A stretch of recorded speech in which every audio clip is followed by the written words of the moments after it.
இன்னும் இல்லை தாங்க, இன்னும் லேட்டாகும் வர்றதுக்கு. இப்போ தான் மானிட்டேஷன் ஆகிருக்குது. கொய்யாலே அந்த அந்த தருதல் நாயினால எனக்கு அவ்வளோ எப்போவோ ஆயிருக்க வேண்டியது. அதனால் அது இவ்வளோ நாளாக இழுத்தடிச்சதே ஸ்ட்ரைக் அடிச்சு விட்டா. அப்படி ஒரு 2-3 வீடியோ கொடுத்துருந்தாங்க. அவங்க வீடியோ இருந்தால் மட்டும்தான் ஸ்ட்ரைக் கொடுக்க முடியும்.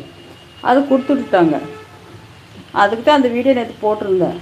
எவ்வளோ அப்படியே ஒரு வீடியோ இருக்கும் பாருங்கள், இதில் ஒரு 6000 பேர் பார்த்துருப்பாங்க. நீ நல்லா இருக்க மாட்டா அப்படின்னு போட்டிருப்பேன்.